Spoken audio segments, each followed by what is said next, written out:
For a movie that features a legion of zombies getting the snot smashed out of them by a bunch of Mighty Morphin Power Ranger Jimmy Saviles, this movie paints an amazingly accurate portrait of modern Britain, in my opinion. Specifically England. The movie does what a lot of great speculative fiction does. It takes the current state of affairs and messes about with it, blows parts of it up, exaggerates certain elements, drops unstable elements in there, and sees what happens. It uses conjecture and imagination to explore potential outcomes based on altered circumstances. It allows us to see ourselves from a slightly different angle, and when it's done really, really well, as it is here, it can be pretty enlightening for us. And if not, then not to worry, because we also get a great kick out of the tension, horror, and violence too. Let's just briefly go over the premise. It's years since the rage virus has swept across the UK. Survivors are now hived off in walled enclaves. Modern technology barely exists. In many ways, communities have fallen back into a pre-industrial way of life. Infected hordes still stalk the countryside, and so venturing out into the wider world, as the tough hunter Jamie and his son Spike do, has become a dangerous rite of passage. We wanted to reinvestigate our homeland, our heritage, and our present day and our future, says director Danny Boyle, a man from Radcliffe in Greater Manchester in the northwest of England. According to Boyle, he became fixated with the idea of toxic social regression that revolved around the imaginary good old days, think Make America Great Again and Brexit, and introduced elements of Britain's pre-World War II military campaigns, Henry V fixations, and controversial historical totems like the St. George's flag into the narrative. The virus needs to move forward, the director says. The British human beings left to fight it are moving backwards. Yeah, so what about those Jimmy Saviles anyway? For those of you who aren't British or haven't Googled it already, Jimmy Savile was an English media personality and DJ. He was known for his eccentric image, charitable work, and hosting the BBC TV shows Top of the Pops and Jim'll Fix It. After his death, hundreds of allegations of sexual abuse made against him were investigated, tarnishing his reputation and leading the police to conclude that he was a predatory sex offender and possibly one of Britain's most prolific. There had been allegations during his lifetime, but they were dismissed and accusers were ignored or disbelieved. Savile's victims allegedly included young children and elderly individuals. He was a much-loved figure, albeit one with a hell of a lot of rumours and suspicions surrounding him at the time of his death, who had connections within the royal family and deep within government, and it was, well, let's just say he's an extremely notorious figure in Britain. So yeah, a sequence at the end of 28 years later introduces a gang of acrobatic track-suited wanderers collectively known as the Jimmies, who'll be a big part of the next movie apparently. Boyle describes the upcoming Bone Temple as essentially a debate about the nature of evil between Kelman, played by Ralph Fiennes, and the head Jimmy, inverted commas, played by Jack O'Connell. It seems that quite a lot of people either hated or were just completely baffled by this ending. It was obviously intentionally jarring and ridiculous, and I thought it was funny, very, very strange, and also very sinister. I didn't hate it at all, but what was it all about? The ending is about reintroducing evil into what has been a compassionate environment, Boyle explains. I asked Alex Garland, the writer of 28 Days and 28 Years Later, right at the beginning of the writing process to tell me the nature of each of the films. He said that the first film is about the nature of family, the second film is about the nature of evil. Yeah, the Savile reference also ties in with this theme of a misremembered past and toxic social regression.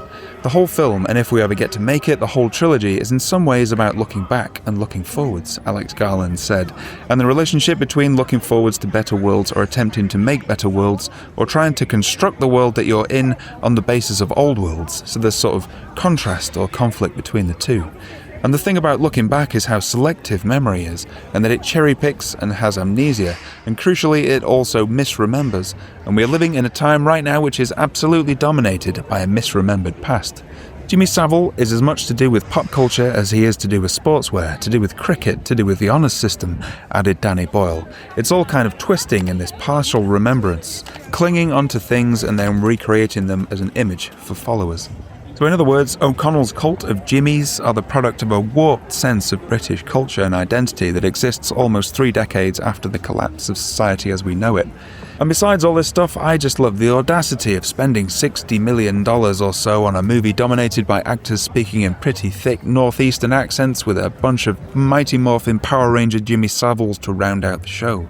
This film was supremely confident and absolutely mental in many ways, and I love it for that. I did this Olympics thing, says Danny Boyle, speaking about his role directing the opening ceremony of the 2012 event. One of the things that exposes you to, and very intensely, is other people's opinions of us.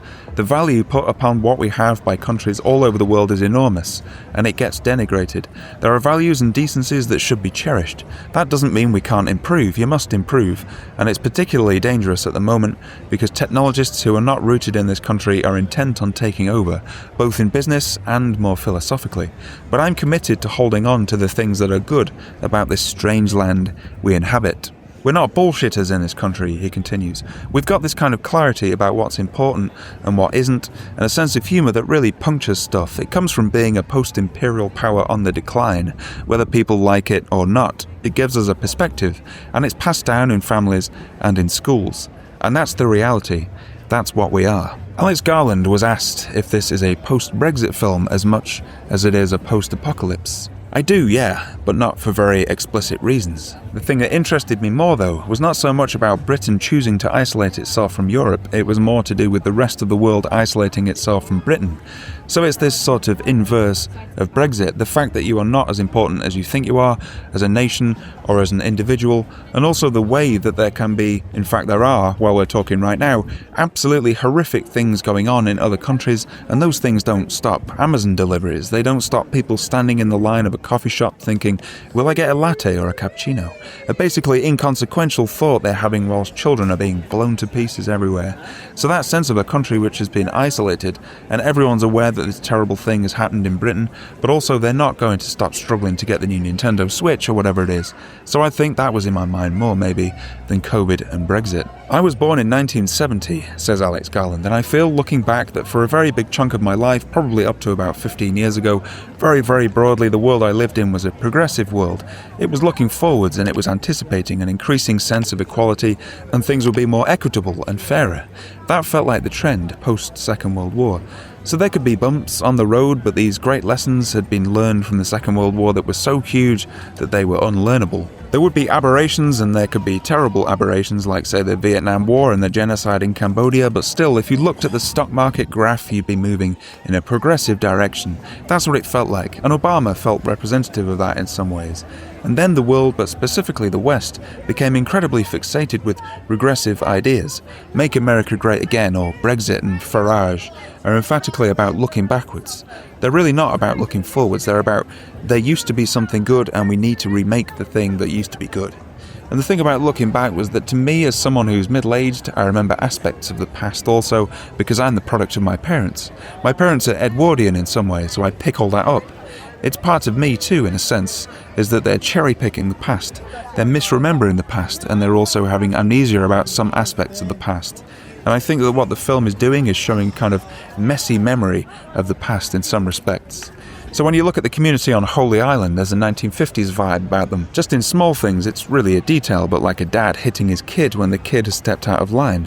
That's not modern parenting, that's old-fashioned parenting. Of course, there's still parents that hit their kids, but in terms of social trends, or what is generally considered acceptable, if you saw an adult hit a child on a bus, people would probably intervene, or if they didn't, it would be because they were scared. Whereas 50 years ago, they'd think, I guess that kid just stepped out of line, or something along those lines. Anyway, the films are super preoccupied with that.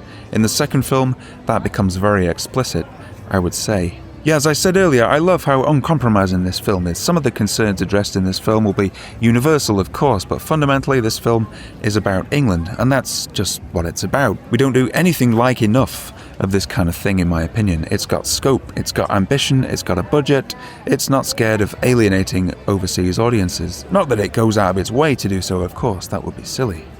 You know, Americans make American movies for the US market first and foremost, of course, and the Japanese film industry makes its stuff primarily for a domestic audience, and if that happened to catch on overseas, then great. But was Battle Royale made for anyone other than Japanese people? No, it dealt with Japanese concerns, some of which were kind of universal, of course. But it was just a great, hard-hitting movie, first and foremost, and it still held a lot of appeal for those of us who aren't Japanese. In fact, personally, I find it kind of fascinating, sort of peering into another culture in this way, and I felt motivated to actually read into some of the topics that the film addressed. That is a positive thing in my book, and I hope it also happens for other folks with this movie too. Yeah, it's set in the northeast of England, so these characters, except for Ray Fiennes of course, have northeastern accents, and this is great in my book. I taught conversational English in Shanghai for a few months about 10 years or so ago. Most of the other teachers were American, and I was asked if I was Scottish on more than one occasion because my accent was unfamiliar to them. I wasn't remotely offended or anything, and it certainly wasn't all of the Americans, I want to stress that, but it did drive home to me how this rather limited image of Englishness persists overseas even now. It's largely our own fault, of course, as the ruling class has been perpetuating it for many decades, if not hundreds of years. The reality, though, is that it's only really the southeast of England where you'll hear your standard estuary English, received pronunciation, or Cockney accents. The large majority of English people have one of many weird and wonderful regional accents. If you were to pick an area of England at random, then statistically the people would almost definitely not sound like Tom Hiddleston or Dominic Cumberbatch. They are in fact a very specific type of English person, not all that commonly found in the general population. And so I like this aspect of the film. It painted a picture of England that felt pretty real to me, without going out of its way to do so.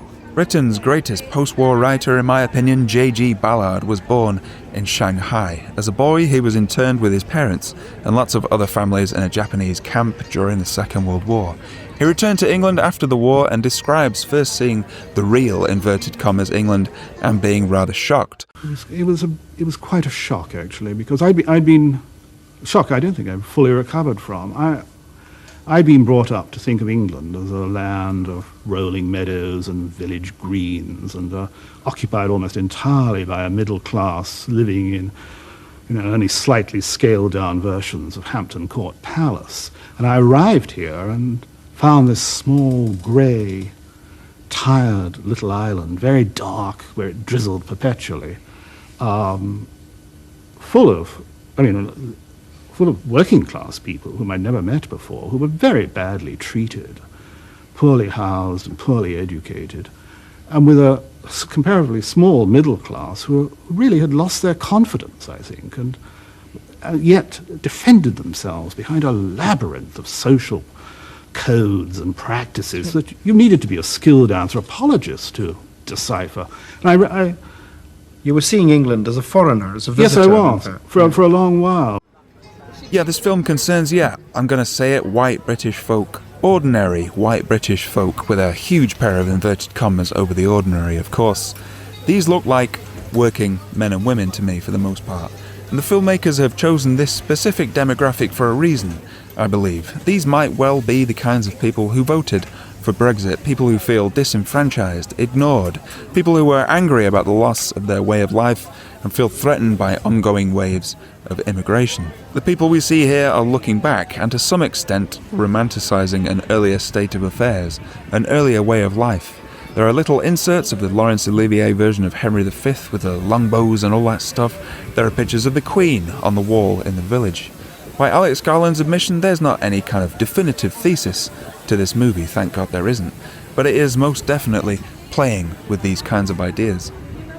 There are also a number of shots that registered with me that probably won't be picked up on by international audiences, like the old-school British rail train abandoned and overgrown with vegetation. Those BR trains are a bit of an icon of pre-Tony Blair, pre-globalised Britain. Likewise, there's also a scene in a Happy Eater, which is a British roadside restaurant chain that got battered by McDonald's and Burger King and whatever else, but still sort of hung around for a little while and was still around here and there when I was a little child.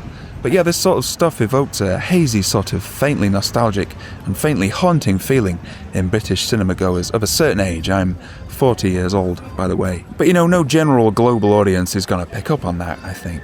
This is a film made for us, primarily, although of course, absolutely everybody is invited. Many of these ideas, if not the specific elements themselves, are applicable to many countries around the world, I believe. So how to sum this up? Yeah, I was knocked out by this film. It's been playing on my mind since I saw it, really. It's a barrage of engaging and unsettling ideas and striking images for us to ponder and enjoy. I think that if there is anything like a central thesis to the film, then it might be found in the words of Kelson, played by Ralph Fiennes. Compared to Spike's father, he has a rather more fatalistic, but arguably more compassionate worldview. He takes Spike, Isla, and the baby to his sanctuary, which is a temple constructed from sterilized bones of the bodies, which he describes as his memento mori, translated as, remember you must die. This man is honoring the dead and trying to find some solace and meaning in all this violence, death, and hopelessness. We'll see how this all plays out in the next film. I, for one, am very much looking forward to it.